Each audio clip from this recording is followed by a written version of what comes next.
I was sitting on my porch watching the morning sun hit the old brick facade of the Harrison building when I saw her marching down Maple Street with that clipboard clutched to her chest like a shield. My grandfather built that structure in 1923, and now some woman in a neon pink tracksuit was about to make it her personal crusade.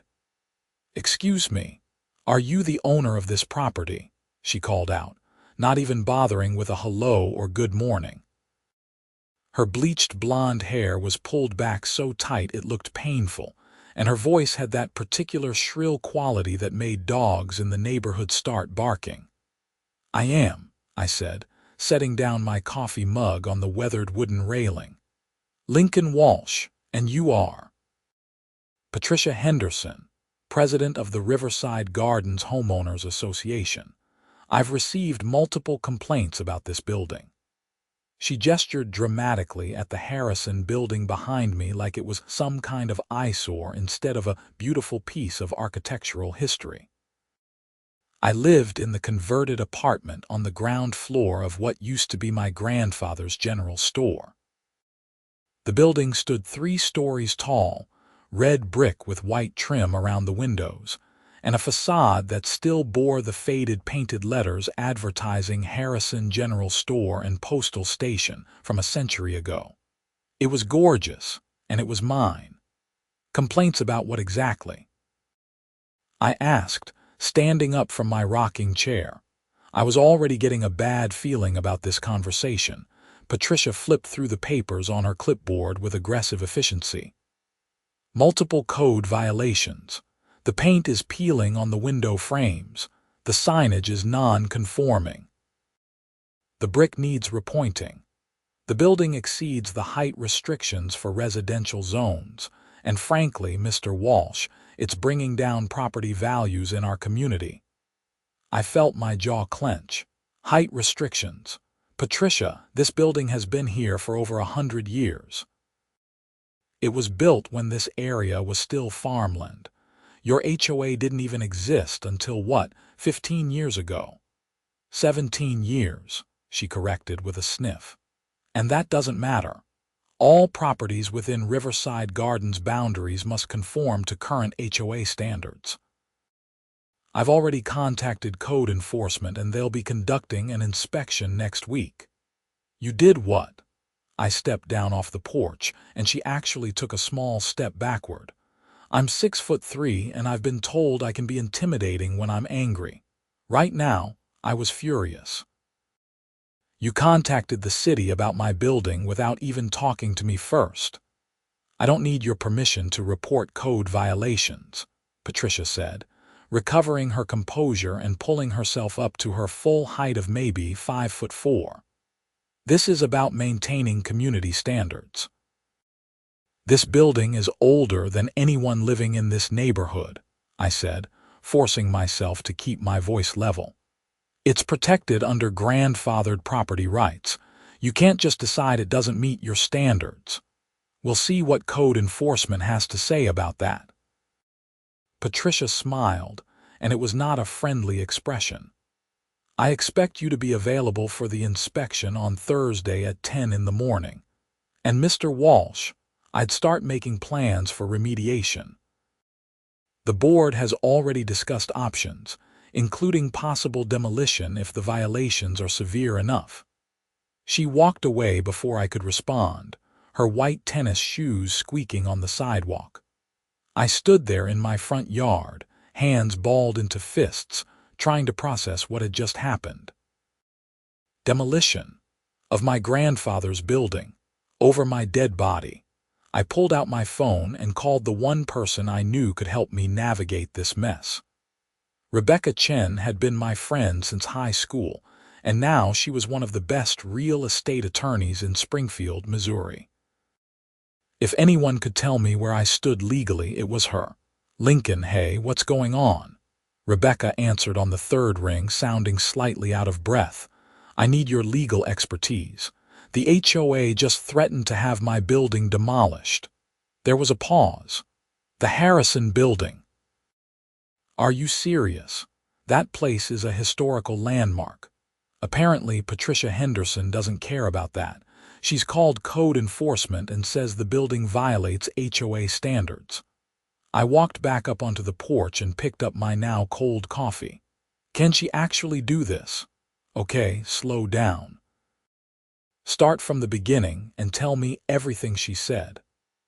I recounted the entire conversation, including Patricia's comments about property values and her smug smile when she mentioned demolition.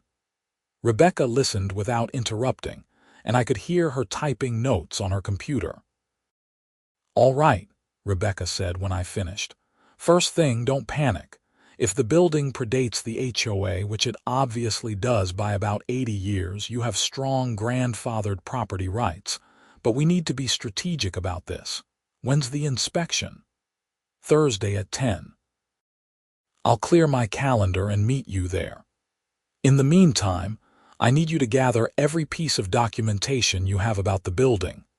Original deed, construction permits if you have them, any historical designation paperwork, tax records, everything. We need to establish an ironclad timeline. I've got boxes of my grandfather's papers in the storage room upstairs. I'll start going through them tonight." "Good. And Lincoln, one more thing. Record everything with the HOA from now on. Keep emails, document conversations, take photos. If this goes sideways, we'll need evidence." After hanging up with Rebecca, I spent the rest of the morning stewing over Patricia's threat. The Harrison building wasn't just property to me. My grandfather, Thomas Harrison, had built it with his own hands in 1923, right after he came back from World War I. He'd run the general store on the first floor, rented out the second floor to various tenants over the years, and lived on the third floor with my grandmother until she passed away in 1967.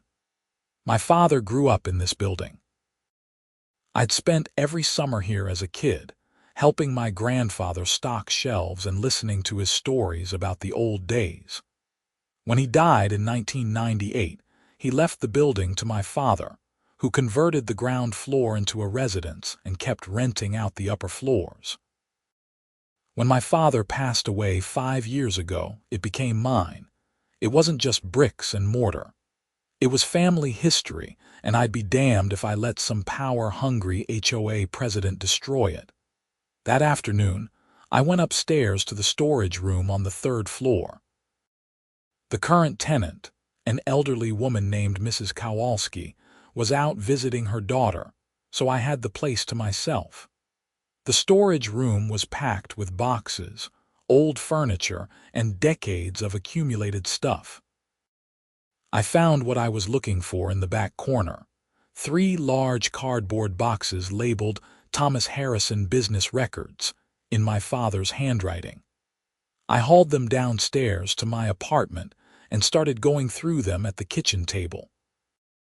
The first box contained ledgers from the general store, beautiful handwritten records of every transaction from 1923 to 1957.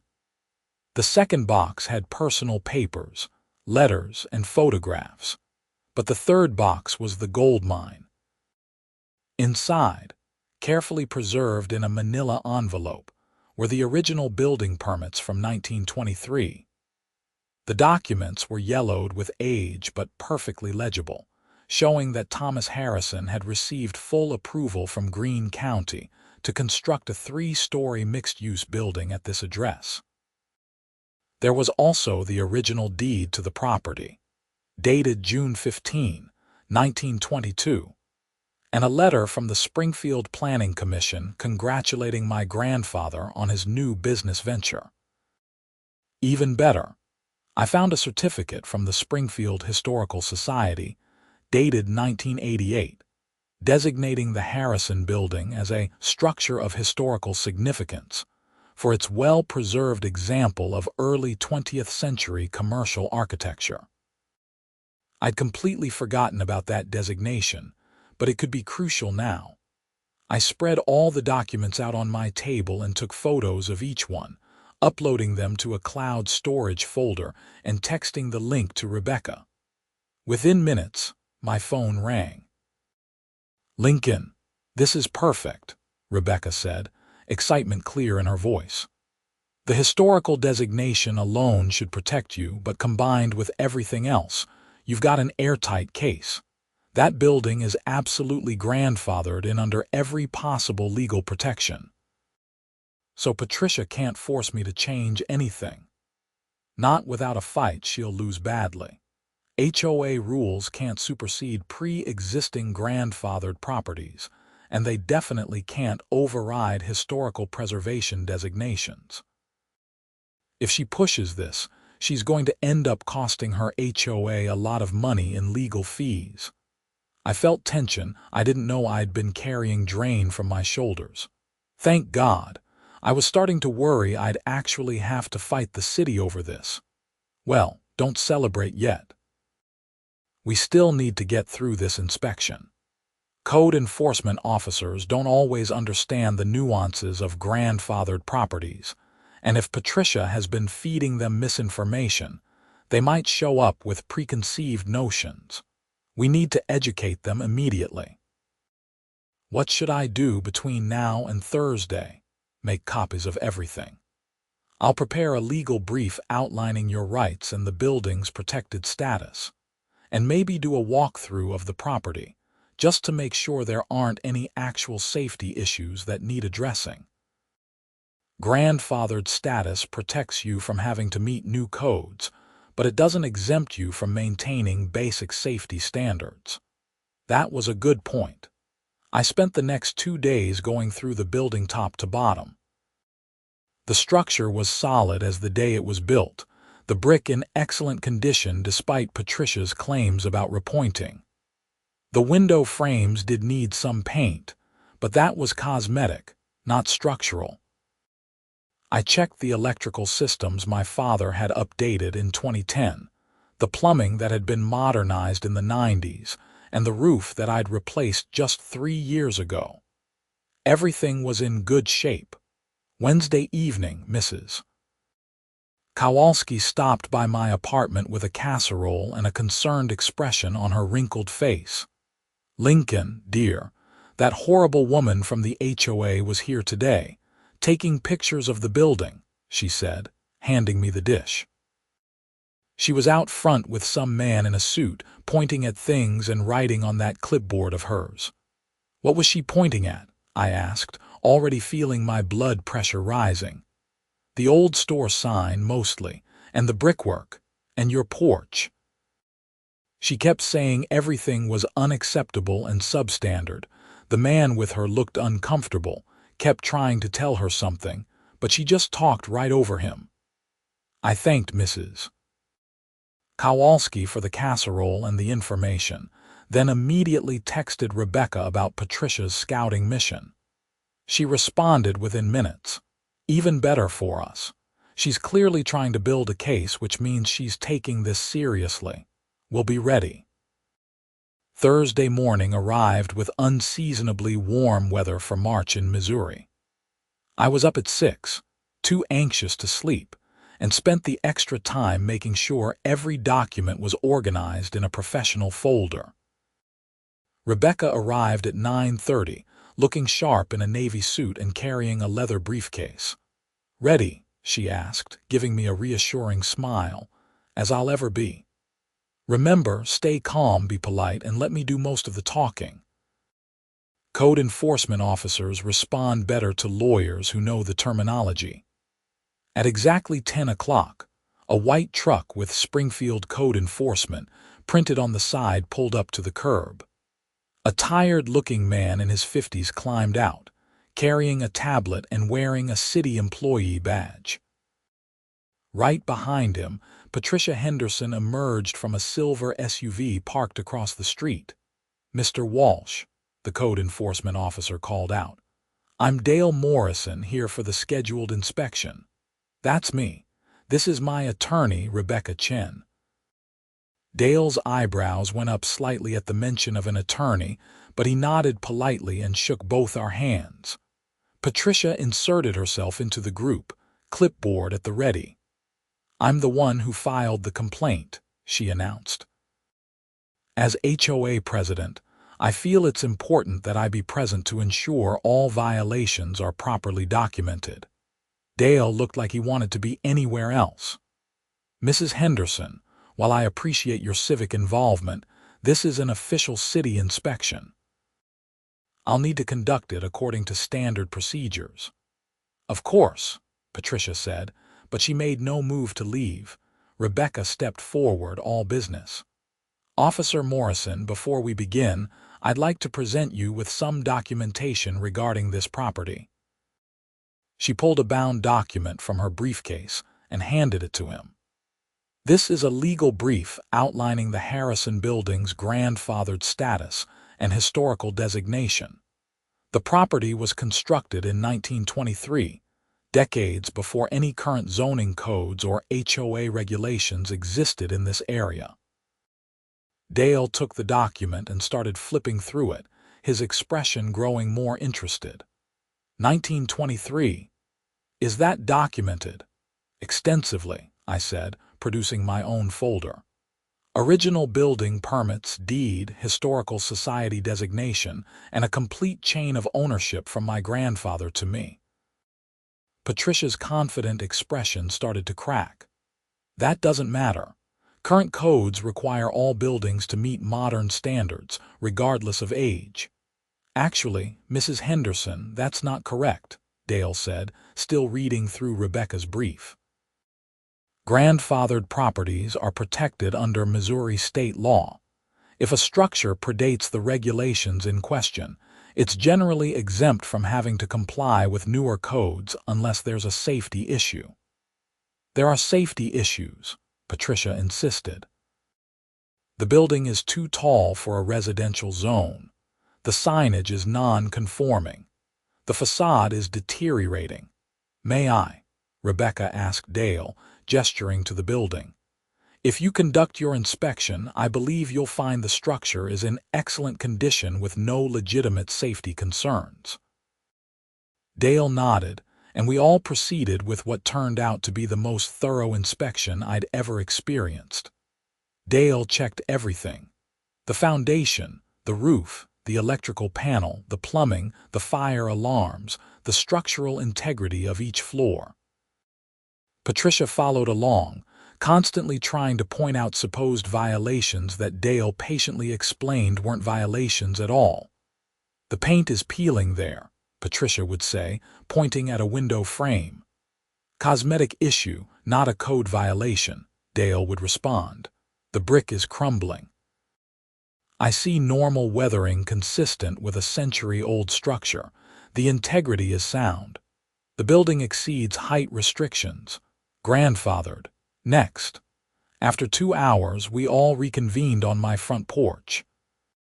Dale was typing notes into his tablet while Patricia stood with her arms crossed, looking increasingly agitated. "All right, Mr. Walsh," Dale said finally. "I've completed my inspection. The building is structurally sound, all systems are functioning properly, and there are no code violations that require remediation." I felt like I could breathe for the first time in days. So I'm clear. As far as the city is concerned, yes.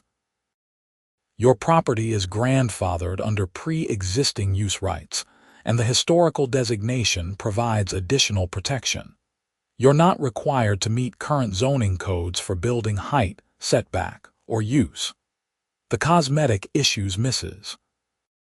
Henderson mentioned, like the paint on the window frames, those are purely aesthetic and at the property owner's discretion. Patricia's face had gone red. This is unacceptable. The HOA has standards that must be maintained. Mrs. Henderson, Rebecca said, her voice polite but firm. The HOA has no jurisdiction over this property. Mr. Walsh's building predates your organization by approximately 80 years. Your covenants, conditions, and restrictions cannot be retroactively applied to grandfathered structures. That's ridiculous.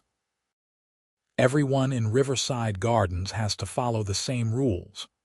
Not when those rules conflict with state law and historical preservation statutes, Rebecca countered. She pulled out another document from her briefcase.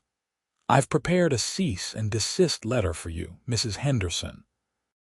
If the HOA continues to harass my client or attempts to force compliance with regulations that don't apply to his property, we'll pursue legal action for harassment and potentially file a complaint with the state HOA Oversight Board."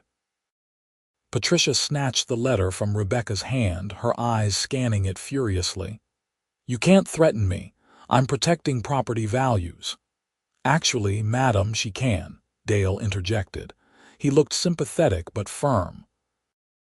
"And for what it's worth, I'd recommend the HOA consult with its own legal counsel before pursuing this further. Mr. Walsh's position is legally sound." "This isn't over," Patricia said, but her voice had lost some of its earlier conviction. She turned and marched back to her SUV, the cease and desist letter crumpled in her hand. After she drove off, Dale turned to me with an apologetic expression. "Mr. Walsh, I'm sorry you got dragged into this. We get calls from that HOA pretty regularly, usually over minor issues or personal disputes. This one seemed off from the start." "I appreciate you being thorough and fair," I said, shaking his hand. "No problem. And honestly, you've got a beautiful building here. My grandfather used to shop at Harrison's General Store back in the day. Nice to see it's still standing." He headed back to his truck, leaving Rebecca and me alone on the porch. "That went better than expected," Rebecca said, packing up her briefcase. "With any luck, Patricia will back off now that she knows she can't win this fight." "You really think she'll give up that easily?" Rebecca gave me a wry smile. "Probably not. But at least now we've established your rights on the record. If she escalates, we have documentation of everything." I should have known Patricia Henderson wasn't the type to accept defeat gracefully. Over the next 2 weeks, things got progressively worse. It started small. A letter in my mailbox from the HOA demanding I remove the historical signage from my building's facade. Rebecca sent a response reiterating my property's protected status. Then came a notice that I was being fined $500 for failure to maintain community aesthetic standards. "They can't actually collect this, can they?" I asked Rebecca over the phone, staring at the fine notice. "No. You're not a member of the HOA and they have no authority over your property. But they're clearly trying to intimidate you. Keep all these notices. They're building our harassment case for us." The real trouble started when I came home from work one Tuesday evening to find orange spray paint on my sidewalk.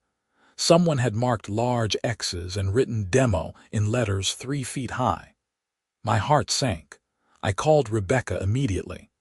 "Please tell me they can't actually demolish my building." "They can't, but that's concerning. Take photos of everything and file a police report. That's vandalism." Officer Jennifer Martinez from the Springfield Police Department showed up 40 minutes later. She was professional and thorough, taking photos and asking detailed questions about my conflict with the HOA. "You think this is related to the code enforcement situation?" she asked, making notes. "I don't have proof, but the timing is suspicious.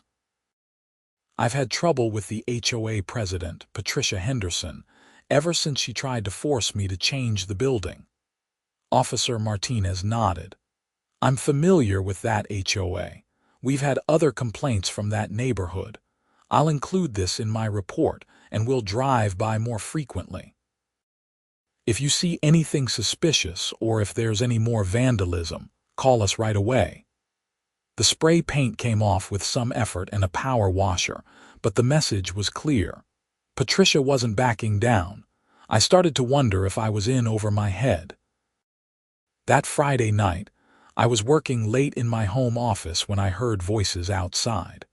It was almost 11, late enough that any conversation on the street was unusual. I looked out the window and saw Patricia Henderson standing on the sidewalk with 2 other people. A man and a woman I didn't recognize. They were all staring up at my building. I grabbed my phone and started recording video from the window, staying back far enough that they wouldn't see me. Patricia was gesturing animatedly at the building, and I could just barely hear fragments of conversation. Structurally unsound. Dangerous to the neighborhood.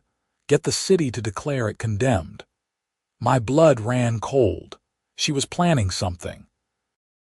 The three of them talked for another few minutes before getting into Patricia's SUV and driving away.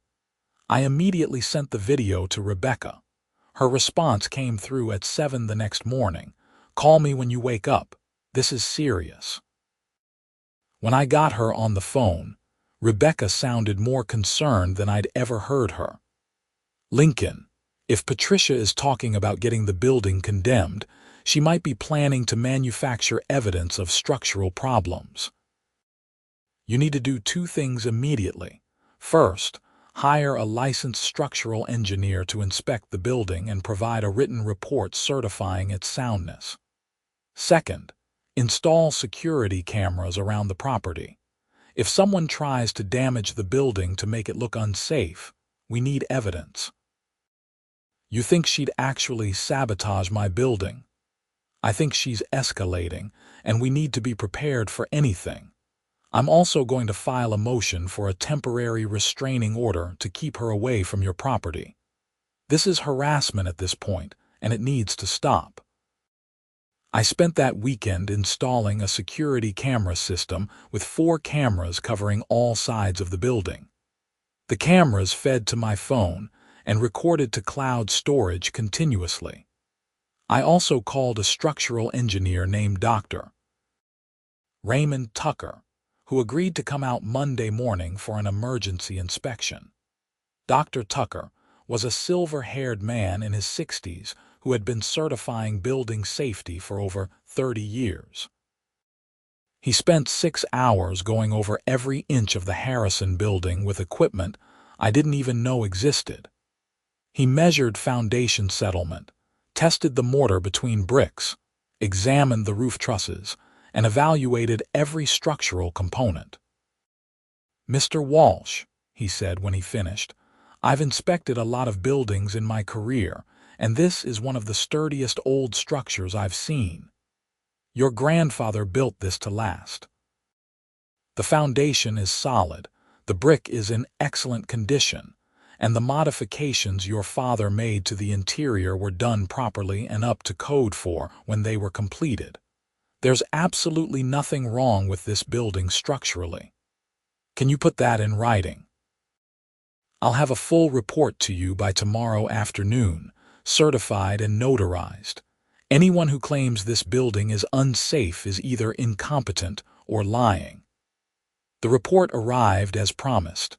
A 20-page document with photos, measurements, and Dr. Tucker's professional certification that the Harrison building was structurally sound and safe for occupancy. I sent copies to Rebecca, to the City Code Enforcement Office, and to the Historical Society. 2 days later, things exploded. I woke up Wednesday morning to my phone buzzing with notifications from my security camera app. All 4 cameras had detected motion overnight. I pulled up the footage and felt my stomach drop. At 2:30 in the morning, a black pickup truck had pulled up in front of my building. 2 men wearing dark clothes and baseball caps got out. For the next hour, the footage showed them doing something to the foundation of the building on the north side. They appeared to be chipping away at the mortar between bricks with tools, deliberately trying to make it look like the foundation was failing. The cameras had captured everything in clear, high-definition video, including a shot of one man's face when he looked around to check if anyone was watching. I downloaded all the footage immediately and called the police. This time, Detective Marcus Shaw from the Criminal Investigation Division showed up. He watched the security footage on my laptop with an increasingly grim expression.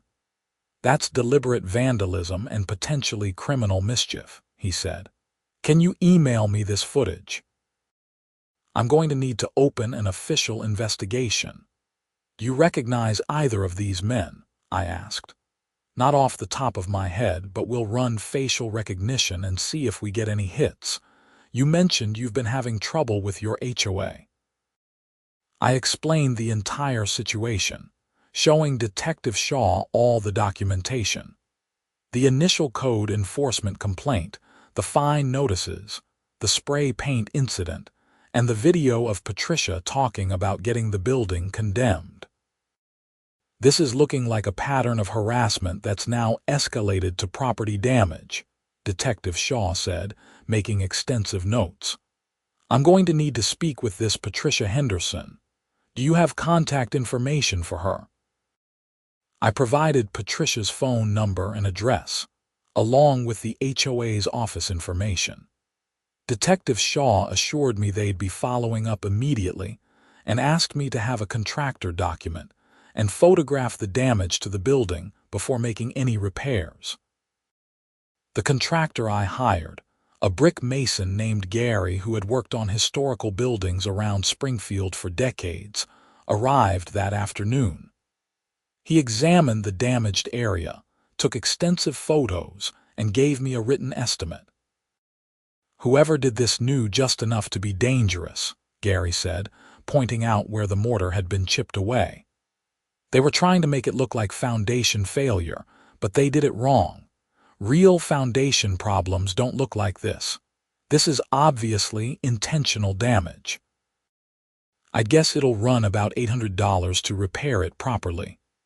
I added Gary's report to my growing file of evidence and sent everything to Rebecca. Her response was immediate. This is criminal. Press charges. That evening, I got a call from an unknown number. Against my better judgment, I answered. Mr. Walsh, this is Patricia Henderson.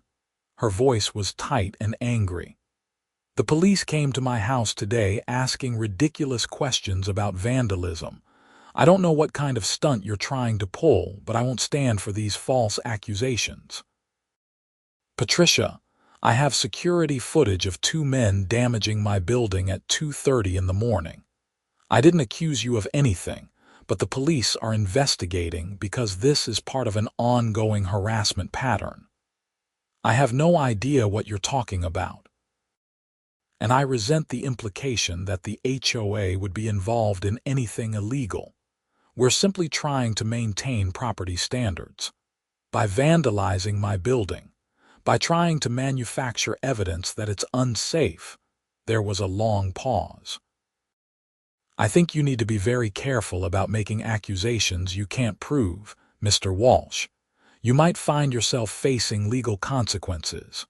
She hung up before I could respond. I immediately called Detective Shaw and reported the threatening phone call. He asked me to come down to the station the next morning to make a formal statement. At the police station, Detective Shaw had news. We identified one of the men from your security footage. His name is Derek Henderson, and he's Patricia Henderson's son. We're bringing him in for questioning this afternoon. Her son. So she definitely put him up to this. We don't know that for certain yet, but we're investigating the connection. The second man is still unidentified, but we're working on it. I also want to talk to you about pressing charges. We have clear evidence of criminal property damage, possibly conspiracy if we can link it back to Patricia Henderson.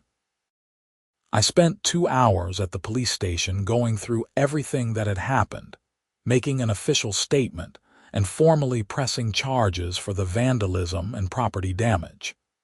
Detective Shaw assured me they were taking the case seriously. The story broke in the Springfield News Leader 2 days later. HOA president's son arrested in building vandalism case.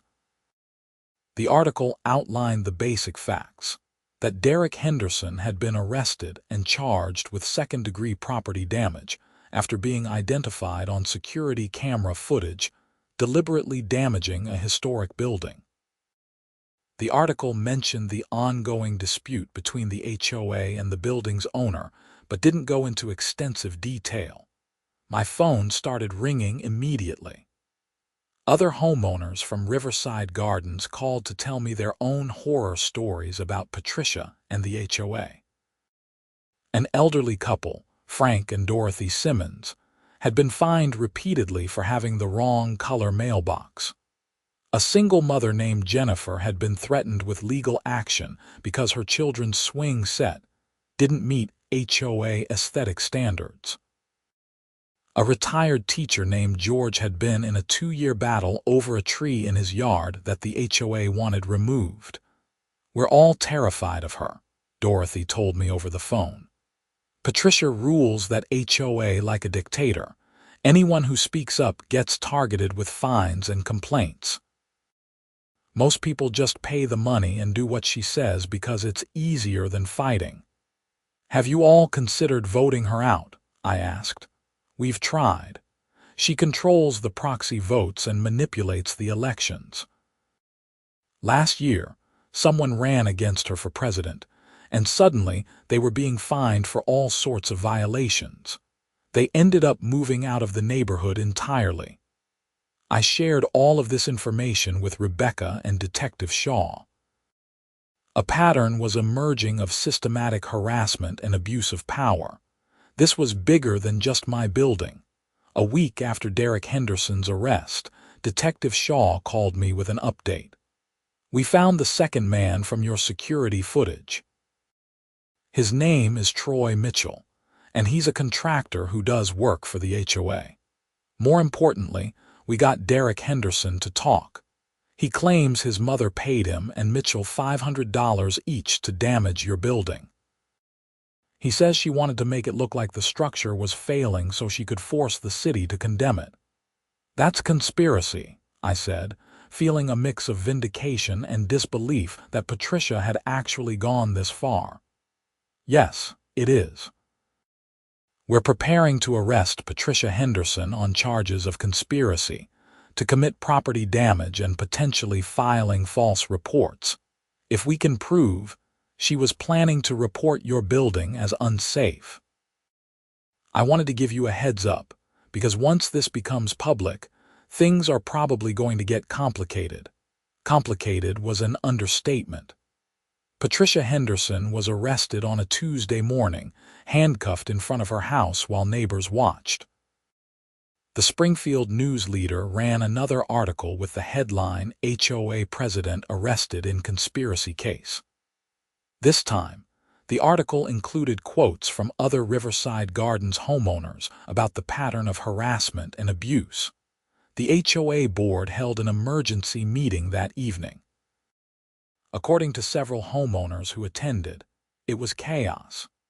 Half the board called for Patricia's immediate resignation while her supporters insisted she was being framed. Ultimately, the board voted 5-3 to suspend Patricia pending the resolution of criminal charges. Meanwhile, my case was moving forward. Patricia's attorney tried to get the charges dismissed, arguing that there was no direct evidence linking her to the vandalism. But Derek Henderson's testimony, combined with phone records showing multiple calls between Patricia, Derek, and Troy Mitchell in the days leading up to the incident, built a strong prosecution case. The preliminary hearing was set for June, 2 months after the arrest. Rebecca advised me that I should also file a civil lawsuit against Patricia and the HOA for harassment, property damage, and intentional infliction of emotional distress. Even if she's convicted criminally, a civil suit ensures you're compensated for all the money you've spent defending your property, Rebecca explained. The legal fees, the structural engineer, the security cameras, the repairs, all of it, plus damages for the stress and harassment. I agreed, and Rebecca filed the civil suit the following week. The amount we asked for was substantial, $50,000 in compensatory damages and punitive damages to be determined at trial. The HOA's insurance company got involved at that point, and suddenly, everything became even more complicated. The insurance company hired their own lawyers, who argued that Patricia had been acting outside the scope of her authority, and the HOA shouldn't be liable for her individual actions. This created a split in the defense, with Patricia's personal attorney and the HOA's insurance attorneys actually working against each other.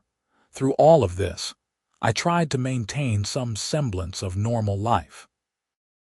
I went to work at the architectural firm where I'd been employed for 8 years, came home to the Harrison building every evening, and worked on small renovation projects to keep my mind occupied. Mrs. Kowalski upstairs was a constant source of support, often bringing me dinner and offering grandmotherly advice about not letting the stress get to me. The preliminary hearing in June was my first time seeing Patricia since her arrest. She looked smaller somehow, diminished, sitting at the defense table in a conservative gray suit. Her attorney was a sharp-dressed man named Richard Carlson, who had a reputation for being aggressive in court. The prosecutor, Assistant District Attorney Laura Palmer, presented the state's evidence methodically. She showed the security footage of Derek Henderson and Troy Mitchell damaging the building, introduced Derek's testimony about being paid by his mother, and presented phone records documenting communication between all three of them. Carlson tried to argue that Derek was lying to get a plea deal, that the phone calls were routine family communication, and that there was no direct evidence Patricia had ordered the vandalism. But Judge Thomas Morrison wasn't buying it. "Mr. Carlson, the evidence presented is sufficient to establish probable cause that your client conspired to commit property damage," Judge Morrison said. "This case will proceed to trial. Bail will remain at $25,000. Trial is set for September 15th. Patricia's face went white. As we left the courthouse, I noticed several members of the Riverside Gardens community in the gallery, watching the proceedings with intense interest. The power Patricia had wielded over the neighborhood for nearly 2 decades was crumbling. Over the summer, more information came to light about Patricia's tenure as HOA president. A forensic accountant hired by the insurance company discovered that HOA funds had been mismanaged, with thousands of dollars in questionable expenditures that seemed to personally benefit Patricia. There were receipts for community beautification that corresponded to landscaping work done at Patricia's own home. There were consulting fees paid to a company that turned out to be owned by Patricia's husband.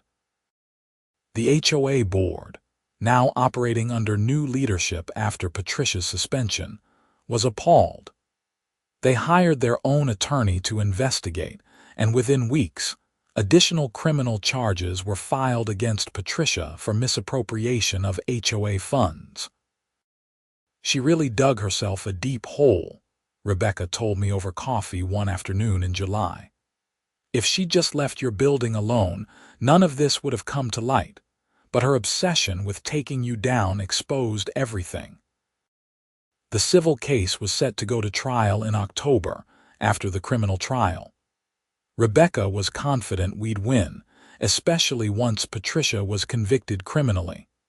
But she warned me that Patricia's legal team might try to settle before it got that far. "Once the criminal conviction is in, they'll know they can't win the civil case," Rebecca explained. "The insurance company especially will want to settle quickly to avoid a jury trial where damages could be even higher." She was right. In late August, 2 weeks before the criminal trial was set to begin, Richard Carlson reached out to Rebecca about a settlement. "They're offering $35,000 to settle the civil claim," Rebecca told me. No admission of wrongdoing from the HOA, but Patricia would have to sign a personal apology and agree to never contact you or come near your property again. "What do you think I should do? Honestly, it's a good offer." You'd get compensated for all your expenses plus damages without having to go through a civil trial. And the criminal case is still moving forward, so Patricia will face consequences there regardless. But it's your decision. I thought about it for several days. Part of me wanted to see the whole thing through, to make Patricia face me in civil court and answer for everything she'd done. But another part of me just wanted it to be over. I wanted to move on with my life and stop having this conflict consume all my time and energy. In the end, I accepted the settlement. The papers were signed in early September, and I received a check for $35,000. Along with it came a handwritten letter from Patricia. Mr. Walsh, I apologize for my actions regarding your property. I let my commitment to community standards cloud my judgment, and I engaged in behavior that was wrong and illegal. I hope you can forgive me in time. Patricia Henderson. The letter felt hollow, probably written by her attorney, but I appreciated the gesture nonetheless. At least it was an acknowledgement of wrongdoing. The criminal trial began on September 15th in Greene County Circuit Court. I attended as a witness and victim, testifying about the damage to my building and the pattern of harassment leading up to the vandalism. Derek Henderson testified against his mother, explaining in detail how she had approached him about making the building look unsafe and had paid him and Troy Mitchell to do the damage. Patricia's defense was weak. Carlson tried to argue that Derek was an unreliable witness, that he was lying to avoid prison time himself, but the phone records and security footage were damning. Troy Mitchell, facing his own charges, also testified against Patricia, corroborating Derek's account. The trial lasted 3 days. On September 17th, the jury deliberated for just 4 hours before returning a verdict: guilty on all counts of conspiracy to commit property damage and criminal mischief. The misappropriation of HOA funds was a separate case that would be tried later. Judge Morrison scheduled sentencing for October. In Missouri, conspiracy to commit property damage can carry up to 7 years in prison, though first-time offenders often receive lighter sentences. Patricia's attorney argued for probation, citing her previously clean record and community involvement, but Assistant District Attorney Palmer argued for prison time. Your Honor, Mrs. Henderson engaged in a deliberate, calculated scheme to damage someone's property because she didn't like how it looked. She involved her own son in criminal activity and showed no remorse until after she was caught. This wasn't a momentary lapse in judgment. This was sustained harassment that escalated to criminal conspiracy. The community needs to know that this behavior has serious consequences. Judge Morrison agreed. On October 3rd, Patricia Henderson was sentenced to 3 years in prison, with eligibility for parole after 18 months. She was also ordered to pay restitution of $800 for the damage to my building and to perform 500 hours of community service upon her release. I watched as Patricia was led out of the courtroom in handcuffs, her face streaked with tears. I didn't feel triumph exactly. Mostly, I felt tired and relieved that it was finally over. The second criminal case, regarding the misappropriation of HOA funds, went to trial in November. That case was stronger in some ways because the paper trail was so clear. Patricia had embezzled nearly $40,000 from the HOA over a 5-year period, using various schemes to funnel money to herself and her husband. She was convicted again and received an additional 2 years, to run consecutively with her first sentence. In total, Patricia Henderson would spend at least 3 years in prison, possibly 5 if she wasn't granted parole. The Riverside Gardens HOA underwent major changes in the aftermath of Patricia's conviction. The board implemented new financial oversight procedures, term limits for board members, and a complete revision of the community's covenants, conditions, and restrictions. Many of the petty rules Patricia had enforced were eliminated entirely. I was invited to speak at an HOA meeting in December, where the new board president, a reasonable woman named Susan Miller, publicly apologized for how I'd been treated. "Mr. Walsh, on behalf of the entire Riverside Gardens community, I want to say we're sorry," Susan said, standing at the podium in the community center. "What happened to you should never have occurred, and we're committed to making sure nothing like it ever happens again. Your building is a beautiful piece of our neighborhood's history, and we're glad it's still standing." The room full of homeowners applauded. Several people came up to me afterward to shake my hand and thank me for standing up to Patricia. They said my fight had freed the entire neighborhood from her tyranny. Frank and Dorothy Simmons invited me to dinner at their house, where they introduced me to their granddaughter Michelle, who had recently moved to Springfield. Michelle was a graphic designer, funny and creative, and we hit it off immediately. We started dating in January, and by March, she had moved into the Harrison building with me. Life slowly returned to normal. I refinished the floors in my apartment, finally painted those window frames that Patricia had complained about, not because I had to, but because they genuinely needed it, and worked with Mrs. Kowalski to do some updates to the second-floor units. The third floor remained rented, and the Harrison building stood solid and proud on Maple Street, just as my grandfather had built it a century before. I framed the Historical Society certificate and hung it in my living room, along with a photo of my grandfather standing in front of the general store in 1925. Every time I looked at it, I was reminded of why I'd fought so hard. This building wasn't just property. It was family, history, and legacy. Rebecca stopped by one afternoon in April with a bottle of wine to celebrate the final closing of all the legal cases. We sat on my porch in the spring sunshine, watching neighbors walk by and kids ride bikes on the sidewalk. "You know, when you first called me about this mess, I was worried," Rebecca admitted. "Patricia was so convinced she was right, and she had the whole HOA machine behind her. I wasn't sure how ugly it might get." "It got pretty ugly," I said, thinking about the spray paint, the vandalism, the months of stress. "But you won. You protected your building, you exposed corruption, and you literally changed an entire community for the better. That's not nothing, Lincoln." She was right. The fight had been worth it. Not just for me, but for everyone in Riverside Gardens who had been living under Patricia's oppressive rule. Sometimes standing up to a bully doesn't just protect you, it protects everyone.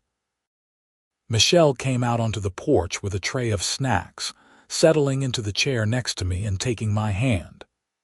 Mrs. Kowalski waved from her upstairs window, and across the street, the Simmons were working in their garden. The Harrison building stood behind us, solid and enduring, ready for another century.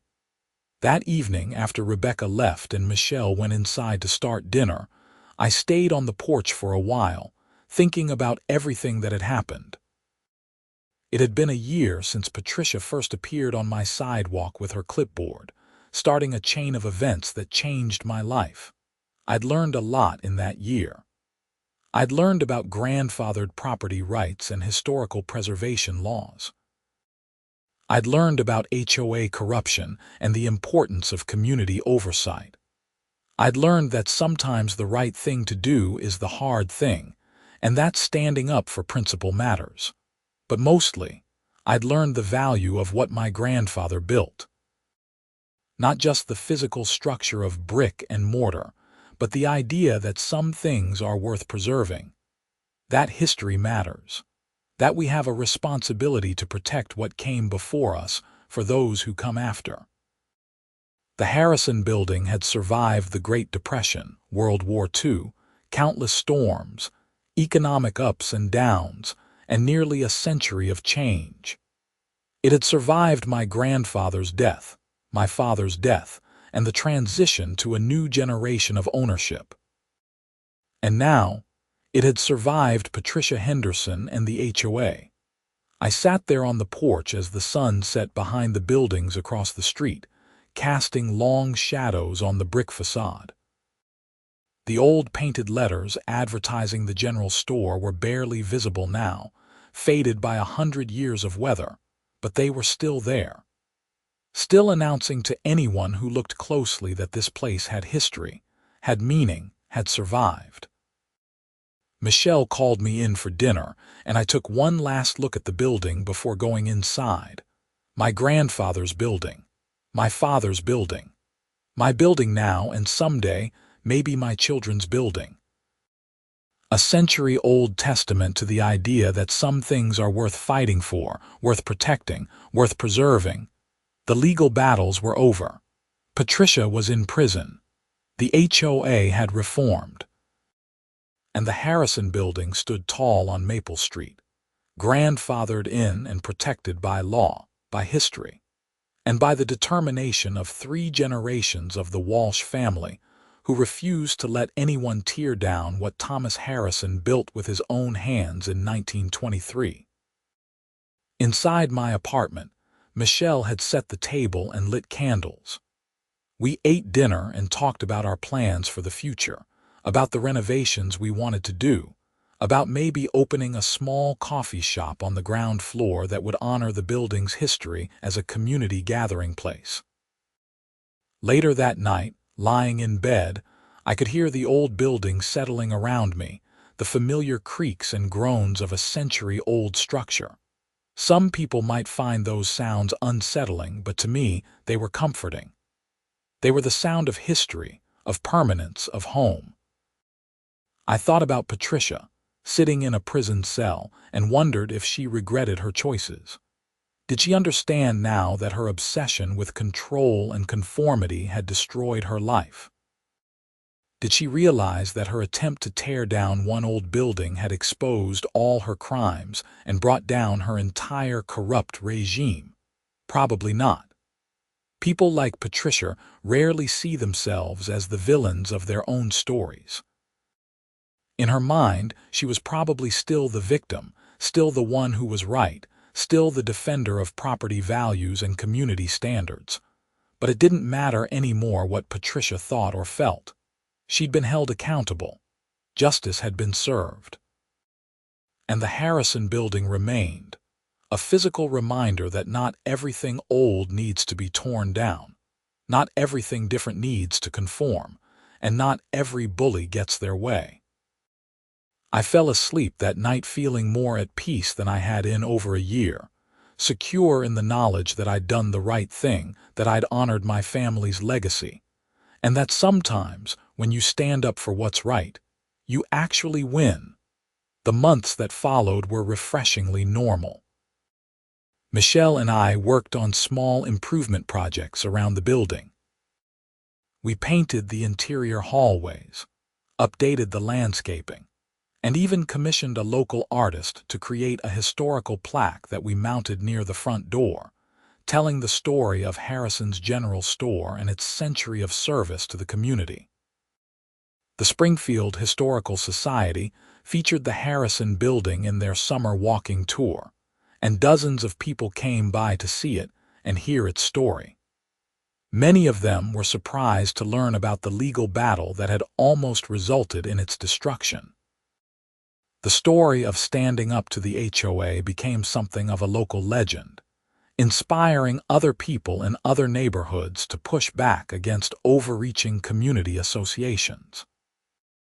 I received letters and emails from homeowners across Missouri, and even from other states, asking for advice on how to fight HOA overreach. Rebecca ended up specializing in HOA law, representing clients who were being harassed or treated unfairly by their communities. She told me I'd accidentally helped her find her true calling in the legal profession. In August, I received a letter from the Missouri State Historical Preservation Office informing me that the Harrison Building was being added to the State Register of Historic Places. This provided even more protection for the structure and came with some tax benefits that would help offset the cost of maintaining a century-old building. Mrs. Kowalski decided to retire and move to Florida to be near her daughter, and I helped her pack up her things with mixed emotions. She'd been a wonderful tenant and a good friend through all the drama. But her departure gave me the opportunity to renovate the second-floor apartment more extensively, modernizing it while preserving its historic character. Michelle's brother, who was an architect, helped me design the renovations to maintain historical authenticity while adding modern conveniences. We exposed original brick walls, restored the old hardwood floors, and updated the kitchen and bathroom. The result was a beautiful space that honored the building's past while being perfectly livable for contemporary residents. We rented the second-floor apartment to a young couple, David and Hannah, who worked at the university and loved the idea of living in a historic building. They were respectful of the space and excited to be part of its ongoing story. By the time the first anniversary of the settlement rolled around, I felt like we'd finally moved past the Patricia Henderson nightmare and into a new chapter. The building was thriving, the community was healthier, and I had a beautiful relationship with Michelle that was getting more serious every day. In October, I proposed to Michelle on the porch of the Harrison Building, in the same spot where I'd first faced down Patricia Henderson with her clipboard. Michelle said yes, and we decided to get married the following spring in a small ceremony at the building, celebrating not just our union but the preservation of family history and community heritage. When Patricia came up for parole consideration in April, 18 months into her sentence, several members of the Riverside Gardens community submitted statements opposing her early release. I didn't submit a statement myself. I'd said everything I needed to say in court, and honestly, I didn't think about Patricia much anymore. She was a closed chapter in my life. The parole board denied her request, and Patricia served another year before being released in October. By that time, Michelle and I had been married for 6 months, living happily in the Harrison Building and making plans for the future. I heard through the neighborhood grapevine that Patricia and her husband had divorced during her imprisonment, and that she moved to another state upon release. The house she'd lived in for over 20 years was sold to a nice family with 3 kids who immediately painted it a cheerful yellow color that Patricia never would have allowed under her HOA regime. Derek Henderson, who had received probation and community service for his role in the vandalism, apparently straightened his life out, got a legitimate job, and started making better choices.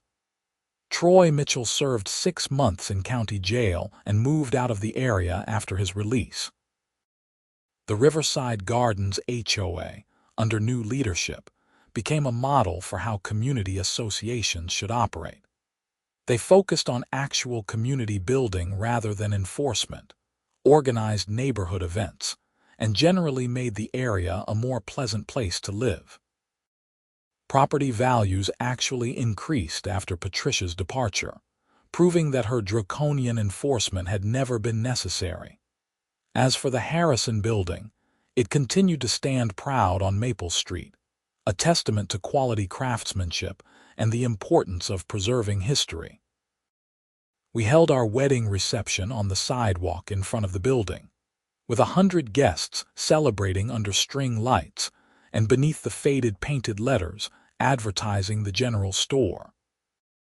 My mother, who had traveled from Arizona for the wedding, cried when she saw how beautifully we'd restored the building. "Your grandfather would be so proud," she told me, hugging me tight. "He built this to last, and you made sure it would. That was the moment when everything came full circle for me. The fight with Patricia, the legal battles, the stress and expense, all of it had been worth it to hear my mother say those words. I had honored my family's legacy. I had protected what my grandfather built. And I had ensured that the Harrison building would stand for another century, maybe longer. Michelle and I stood together on the porch that evening after the reception, watching the last guests leave and looking up at the old building in the glow of the streetlights. The brick facade looked warm and solid, exactly as it had for the past 100 years. "You know what I love most about this place?" Michelle said, leaning into me. "It's not just a building. It's proof that good things can last if people care enough to protect them." She was right. In a world where everything seemed disposable, where the new always replaced the old, where convenience trumped character, the Harrison building stood as proof that some things were worth preserving, worth fighting for, worth passing down to the next generation. I looked at the building that had defined my family for a century, the building that Patricia Henderson had tried to destroy, the building that now represented not just survival but triumph. It had been grandfathered in by law, protected by history, and defended by determination. And it would stand for another 100 years at least, telling its story to anyone who cared to listen. A monument to the idea that sometimes the old ways are worth keeping, that history matters, and that standing up to bullies, even when it's hard, is always the right choice. The Harrison building had survived, and so had I. That was enough. That was everything.